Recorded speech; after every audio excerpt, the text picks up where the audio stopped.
Welcome once again to today's TRX webinar being presented by Jim Stratton, President of Agile Ultrasonics, on the topic of continuous ultrasonic welding of polymer composites, tapes to 3D printed structures for reinforcement applications. I've been talking to Jim about this. There's some pretty interesting applications that you can take out of that, out of his process that he's going to be presenting here. So with that, I'm going to go ahead and hand it over to Jim to go ahead and get started and present. If you have any questions, feel free to put them in the chat, QA, and we will get those addressed as soon as we can. Thank you, and Jim, take it away. Thank you, Zane. Hello, everybody. Thanks for joining this afternoon. So this project that we're going to talk about is based on some work that was done over the last couple of years in collaboration with Avient Corporation and at the time Center Street Technologies, and the idea came along and was then published in a paper. And just a little bit of a background on how this project came together. We'll talk about the paper that was written, the work that was produced, and the data that came out of that, and then spend some time on the application capabilities and possibilities. Essentially what we're talking about is taking continuous ultrasonic welding and applying that to glass fiber reinforced thermoplastic composites as exoskeletal reinforcement of 3D printed structures. What we're referring to is an experimentation that we did on reinforcing top hat stiffeners. These were 3D printed structures by looking at it from this exoskeletal point of view. To provide dimensional stability along a secondary axis. So the materials that were selected were, it was a fairly low-cost approach. We used off-the-shelf automotive sector polypropylenes. Polypropylenes served as both the base matrix for the 3D printing and reinforcement. It was an X-Stellar with 20% carbon fiber fill. It was chosen as the print material, and then Avient Polystrand, which was a continuous glass reinforced 3-ply polypropylene tape, along with then Agile Ultrasonics continuous ultrasonic welding system at our facility here in Columbus, Ohio. So I'll mention this paper because Jonathan did the work, published it, released it actually in 2023 at an automotive event, and this paper's been published. It's available for download. You can contact me afterwards if you are interested in getting the full paper. And then it was also written up nicely by Stuart Mitchell in Composites World, and there's a link on our website where that article can be downloaded or accessed through that link. The work is taking on the challenge of looking at how things are done now versus how things might be doable. The idea of strengthening large format additive parts typically and traditionally has required the presentation of fiber toes through an extrusion head or a nozzle. These existing options have inherent limitations: alignment, tensioning, throughput. And this approach is to introduce pre-impregnated, pre-consolidated, continuous thermoplastic composites with multi-axial laminates into a 3D printing application as a secondary operation. This allows for selective addition of higher strength materials where needed. So we'll get into that a little bit more in terms of what that enables creatively in term and what you might be able to do with an application environment. So it's a novel approach. We use these pre-impregnated multi-axial continuous fiber thermoplastic laminates, and we bonded them to an extrusion printed profile using Agile's ultrasonic systems. The combination of these two components then provides the potential for a significant improvement in mechanical properties, as well as a potential improvement in throughput. There's a number of ways to look at this, but at a high level, what we're talking about is taking an ultrasonic system and a sonotrode, and in ultrasonics, you're making physical contact with the material. So in continuous ultrasonics, you are scanning or moving the sonotrode across that material, and the application example that we're talking about, we are continuously welding the polystrand tape to the 3D printed top hat stiffener. So in order to do that, Center Street printed these top hat stiffeners, cut them into sections, provided them to Agile, and then at Agile we milled a smooth surface, machined a smooth surface across each of them, and then continuously welded polystrand tape. So this tape is 3-ply, continuous glass filled polypropylene to polypropylene in a similar polypropylene family. And the parameter development process that we went through led to examples that looked like this. It's interesting the way they look versus how they test. And we used a 2-inch wide sonotrode scanning from right to left. So that means that the system comes in contact. In this case, the head comes in contact with the material. And based on parameter development, fairly light forces, 25 to 40 PSI using a 20 kilohertz system, approximately 50% amplitude. We're making physical contact with the polystrand tape and moving across that tape surface and welding it to the stiffener. So we did this several times to get a sample size, fairly limited sample size, but adequate. Made several of these test parts and then forwarded them off to Avient. So Avient has full proper test facilities, and after trialing several process conditions, a small number of samples were selected for mechanical testing at Inglewood, at their facility in Inglewood. And they tested for flexural strength and stiffness based on 780 STM 790 test procedure. So the point of this was that and I'll just give you a picture of what the test looked like, a 3-point bend test across a 6-inch and a 12-inch sample with baseline, meaning a control sample, and then a welded sample that Agile had added the composite materials to. And you can see in both of these cases, whether that is the 6-inch or the 12-inch sample, that in comparison, baseline versus a material that had been had polystrand welded to it, the max load strength roughly doubled in both cases. So 6-inch span, max load of 475 for the material without polystrand, and then 893 pounds with polystrand. Take it to a 12-inch span, 189 versus 440. So roughly doubling the strength, the bend strength of those parts across a couple of different sample sizes. All right, so the key to this then is to think about what can you do with this. Well, we significantly improved the strength by adding composites to the external, to the exoskeletal approach. Further development is definitely needed because this was a minimal budget project using off-the-shelf materials, and not a lot of time or effort was available to be able to put into optimize what the outcome could possibly be. Essentially, what we're doing is we're saying, hey, we did this work. What can we do with it to expand the additional work that can be needed or should be needed?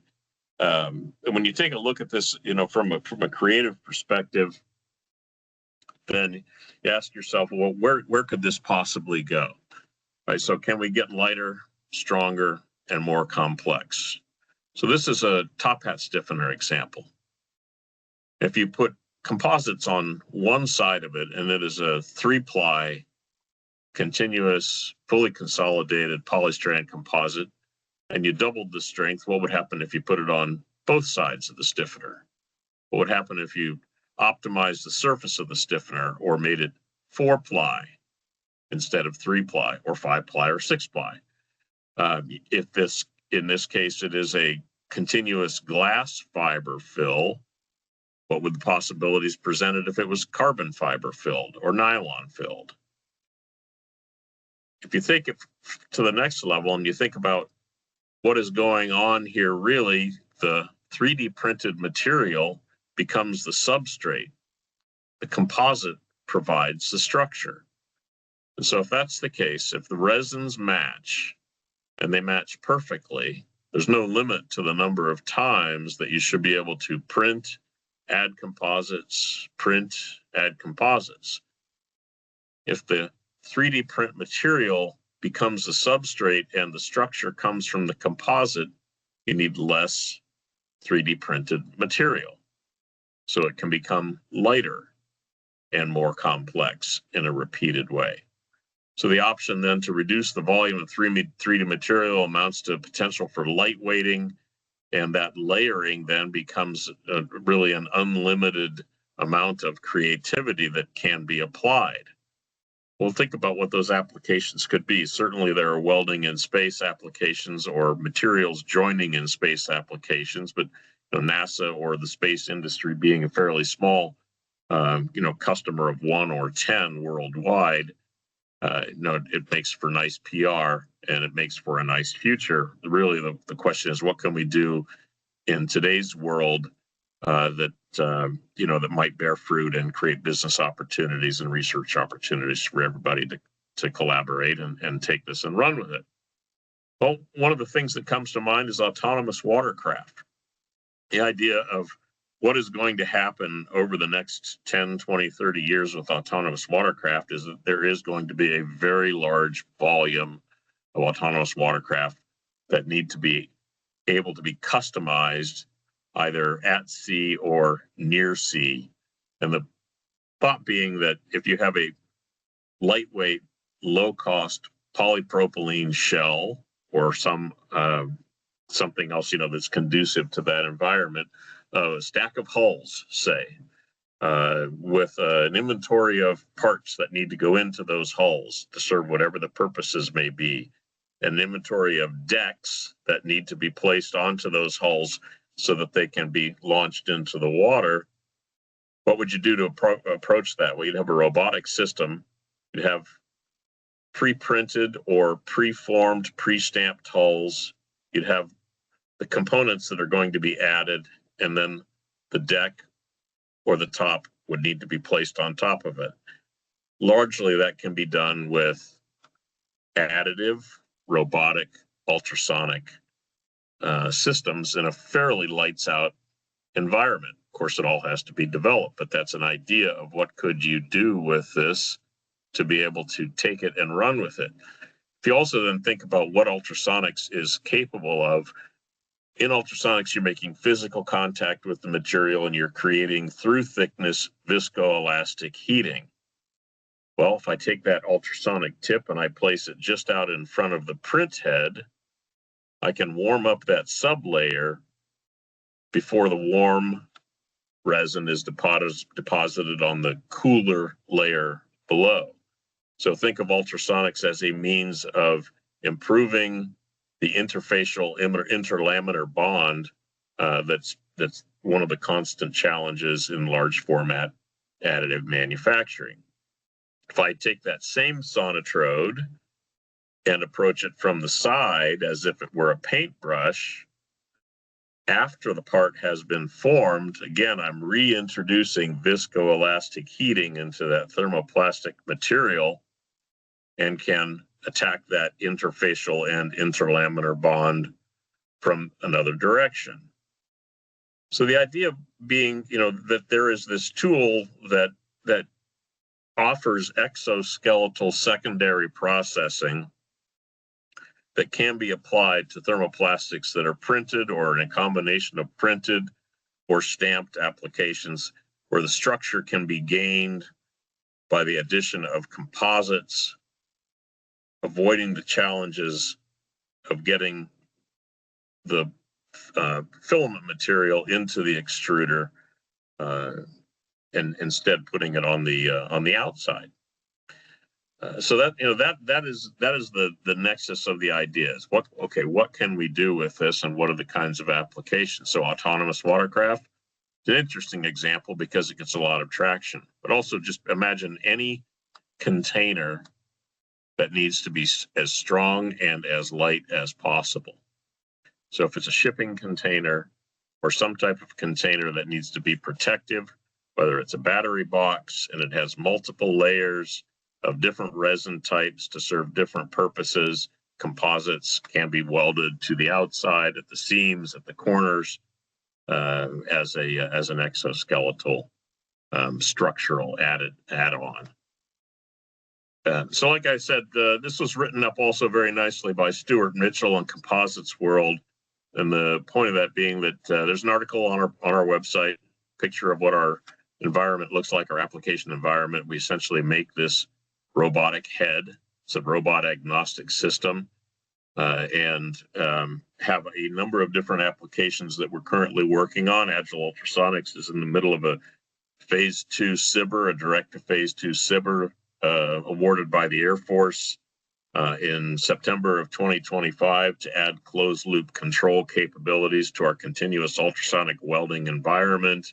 That technology can be applied commercially as well to this continuous ultrasonic welding of additive applications. And in that environment, what we're doing is using an array of sensors to gather a tremendous amount of data in weld and adjusting parameters on the fly based on sensor data and then system response control.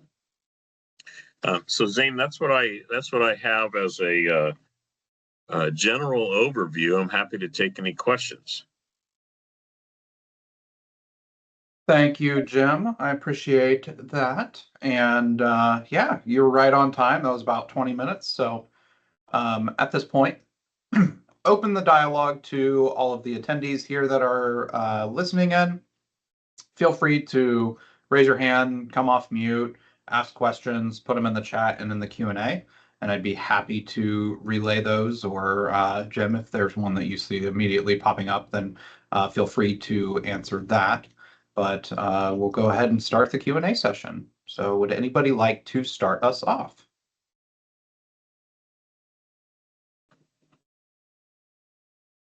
I do see our good friend Nick Leone in here, and I know you always have some questions. So if you wanted to get things started off, Nick, I'll pass you that requirement.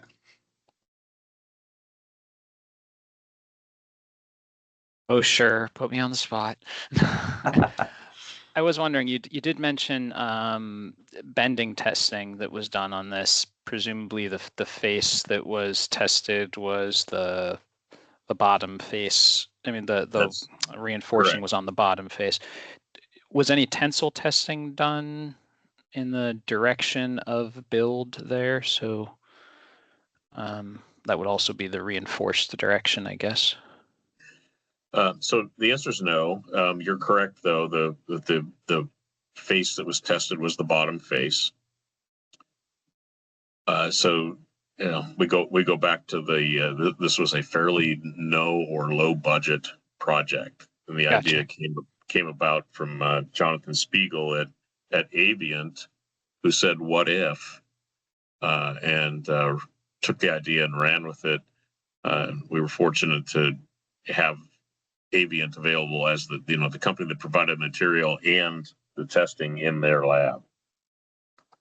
Gotcha. But if you think about what you'd be able to do with this going forward, it's a technology looking for a program, and that program can be something that's Air Force, Navy, academic, or commercial.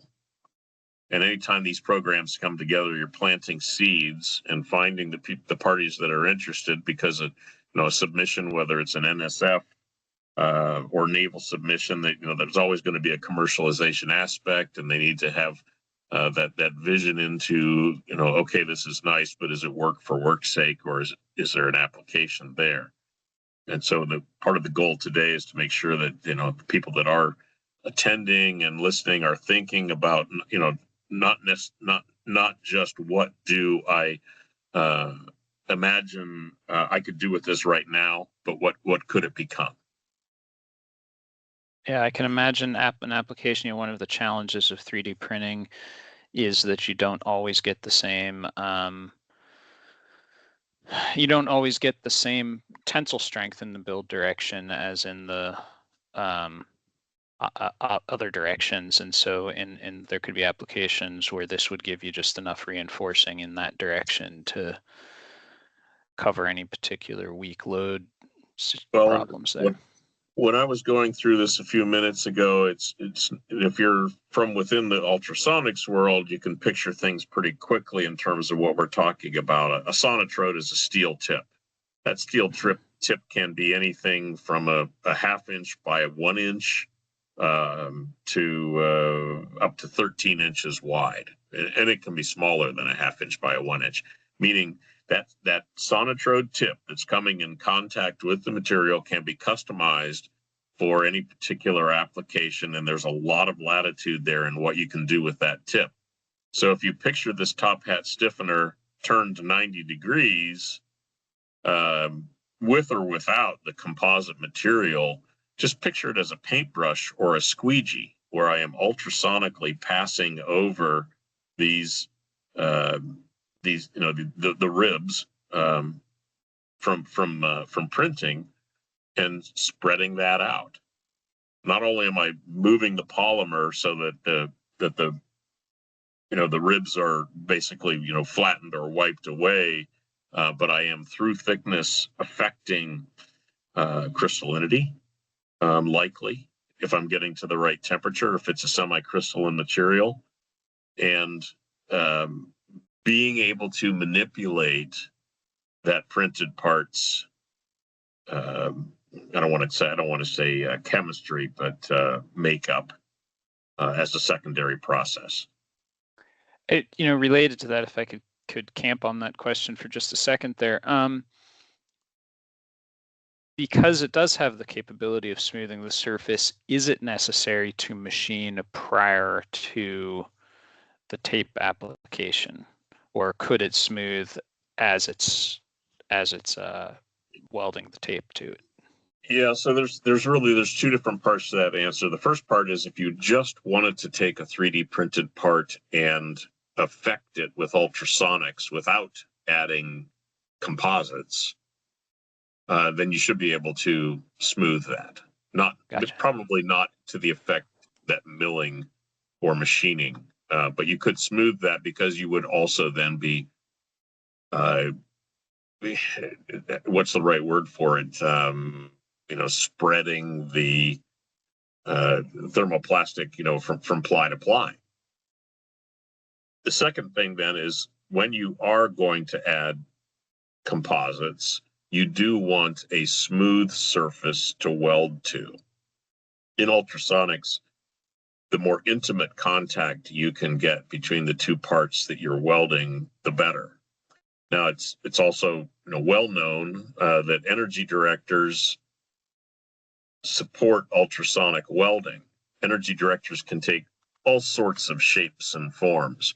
Traditionally, and for more than 50 years in automotive applications, ultrasonics have been used to plunge weld two parts together. And commonly those parts are, when they're formed, include tiny pyramids at the flange, at the interface. And that tiny pyramid times 100 or 1000 becomes a stress concentrator so that the ultrasonic energy can get into that material and then basically propagate or spread. Well, in continuous ultrasonic welding, you can take advantage of surface features in that way. Question is that going to be optimized for your objective?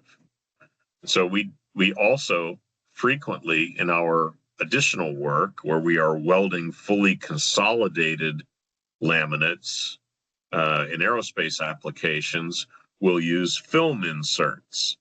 So the work that we do, and we've talked about this publicly, is if you take two LM-PAKE laminates, maybe they're both 16 ply, fully consolidated plates, and you insert a 60 micron layer of Victrex neat resin, pure film in between them and weld them together, that improves strength and consistency in an acceptable way. We've seen where it can up to double the lap shear strength of that joint.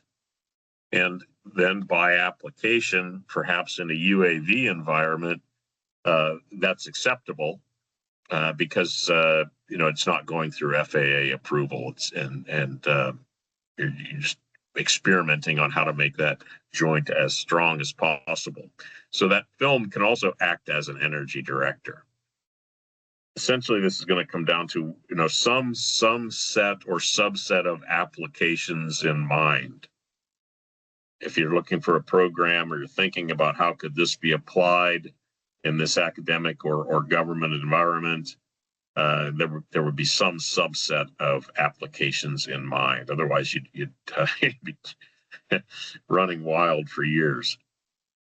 Yeah, pretty broad range of applications. You'd have to focus it on yeah. Right, exactly. Well, thank you. Appreciate that. Yeah, absolutely. Perfect. Thank you, Nick. I appreciate that. Happy to have anyone else pop off and ask any questions. Garrett, I see your hand is raised. You are welcome to chat. Hi, yes. So I had a question. This looks fascinating. I have a question about applying this to like PEI composites or PEC, just higher performance polymers, and having imagine a thin walled duct or things like that. Say it had a layer disc bond or in the field something got damaged. Could this potentially be used to repair a thin walled polymer composite piece? Is that something that would be applicable for this? So obviously one of the beauties of thermoplastics is field repair, replace, and so the answer is yes. And there are a fair number of programs that are out there right now for field repair, for exploring that. The work that we do, it starts at the top of the pyramid. We work with peaks and PECs, PEIs, and in the aerospace category with carbon fiber fill up to 67%. So those are very dry, high performance materials, and it's one of the ways that Agile has been able to carve a niche is that in the ultrasonics industry, the traditional OEMs focused on the middle of the pyramid in terms of the resin systems and primarily came out of the automotive sector and fill maybe up to typically 30 to 50%. If it is filled, more often than not, it's neat resin, and if it's filled with carbon fiber, traditional OEMs in the ultrasonic space might be looking at their technology being able to be applicable to materials with maybe 30 to 50% chopped fiber fill. When you come to high performance continuous carbon fiber, sorry, did you have? Oh, no, keep going. I had an add-on after that. Yeah, when you're talking about high performance, continuous fiber laminates with a 0.4590 minus 45 0 layup, times some number of plies, perhaps up to 24 plies thick with continuous fiber. That's in the category of as difficult as it gets. And so, the idea of being able to field repair those, it's important. If you're going to put these vehicles in service, they need to be field repaired. And so, using ultrasonics to do that, if you were to compare it to using induction welding, induction welding on an established vehicle, you can't have any wiring anywhere near that repair spot. So ultrasonics is something that allows for potential field repair, just is in terms of that advantage over induction. Right. Yeah. Is this something that has been? How long has this been around? Is this something that's been around for a decade or longer, or is this recently new? We started the company in 2019, and we commercialized this robotic head in 2024. But every application is because every application is customized and developed for the specific need. It'll be a period of time, and it's a development business that you got to go through the whole cycle before it becomes a cookie cutter. Right. And I had one last question. There's, in terms of, I know the previous person asked a question about, inherently there's issues in 3D printing with, layer bonds in the ZX direction. And I'm looking at this application in terms of, say, we did have a damaged part, or we needed maybe 90% of ultimate tensile strength in the ZX direction as opposed to, the XY direction. Will there be any testing and tensile testing? I mean, we would need at least 90% of the XY strength in our 3D printed part as the ZX strength for this to be applicable in like an aerospace application. So is that something that you're looking into further? It's going to be with a program. I'll be honest with you, the programs that we have, the testing is always it's sort of the redheaded stepchild. At certain points, it's expensive, and so you do your best to try and optimize process, and then include an adequate amount of testing. Maybe this is the kind of thing that we could have a follow-up conversation on. Oh, definitely. Yes, I'll definitely be in touch. Okay. Perfect. Well, I appreciate all the answers. Thank you. Yeah. Thank you, Garrett. Richard. Yeah. Hi, Jim. Listen, thanks for the interesting presentation. I was just wondering, kind of following up with what the last two gentlemen were talking about. Do we have anything about microstructure? Do we get pretty uniform fiber volume? Do we get any kind of unusual defects or anything like that in the actual material itself? Have you looked at that? There is the $1 million question. What is happening at a microstructure level? And there is work that has been done that I can't share.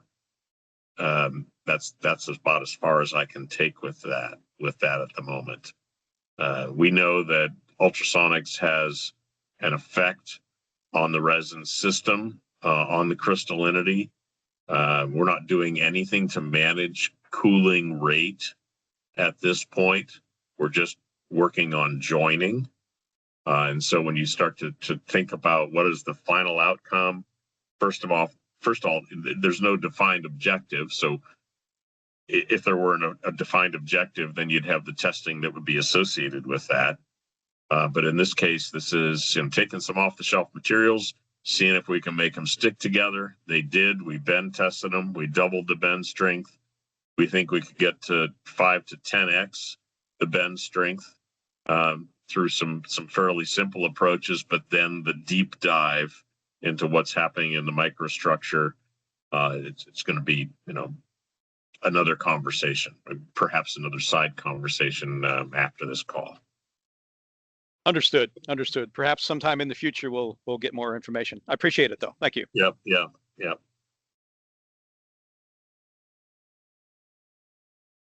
Perfect. And then Stephen added a reference for those for some work NASA has done in the chat. So feel free to go check on that. And I have a somewhat open-ended question for you, Jim, here, just to hopefully spark the thoughts of some of the folks that are here and maybe plant the seed for future efforts down the road. But I was wondering if you'd be able to, you guys are in the SBIR phase 2 currently, and if you could maybe expand on some of the possibilities where you think this could go down the road with additional development to kind of, like I said, plant the seed and kind of stir up some of the thoughts for those that might be able to provide that funding and opportunities down the road. Yeah, I can't get away from autonomous watercraft. The need to get stronger, lighter, faster as soon as possible. The volume that's there. Anybody who's paying attention or attending the events that I'm attending, whether it's DMC and the conversations occurring there on autonomous watercraft and the volume that's coming and the challenges. I mean, we're talking about very small, light, dumb watercraft through very, sophisticated. It's a very broad range, and they're all going to be made of plastics. And the plastics are going to be reinforced or not reinforced. They're going to be commodity recycled milk crates on up to, far more sophisticated materials. How are we going to assemble those as rapidly as possible at sea, as light as possible? This to me goes around the problem of trying to insert fiber into the extruders. Why are we trying and spending all of this money and all of these years trying to get the reinforcement into the nozzle when you can just put it on the outside? And that's going to upset some people who have been really well funded to try and solve that problem, but there are going to be plenty of applications. You can take that same argument and apply it to in any type of container in the automotive space for battery boxes, where you have multiple different layers that have to be joined together, and thermoplastic inserts can be used to assist in the joining of those, whether they're films or composites or additively placed. It to me is a volume opportunity times 2 or 3 markets, and it just needs the right number of people to sit down together and say, here's a program we're going to go after together. Awesome. Perfect. Thank you, Jim. Does anybody else want to raise their hand, ask any questions, come off mute? Feel free to, and if not, we've got about 20 minutes left. We'll give everybody about 20 minutes back. So give it another minute or so to have folks come off mute, and if not, we'll go ahead and wrap things up. Jim, I may have missed this. Are you able to share this presentation with the attendees? Yes, we should be able to share this. Perfect. And the details are in the paper, which is published, and that can be shared. And then Stuart's article really recapped this story along with the NASA work that we've done on a welding in space application. So there's really nothing withheld in the published data that's out there. Perfect. All right. Well, do you have a slide with your contact info? Is that the first slide? Yeah. Perfect. Go ahead and leave that up as I'm wrapping up. So thank you, Jim. I appreciate your time today and presenting to our members in this TRX webinar. If anybody wants to reach out and have additional follow-up with Jim, his contact information is here on the screen. And if you missed that or don't have it down the road and you'd like to reach out, feel free to reach out to myself and I will happily make that connection. With that, I appreciate you all joining us today, and thank you, Jim, for presenting. We'll look forward to having you at our next TRX webinar, and then also if you are planning on attending, looking forward to seeing you at MMX in August. Thank you, everybody. Thanks, everybody. Thank Have you. a good rest of your day.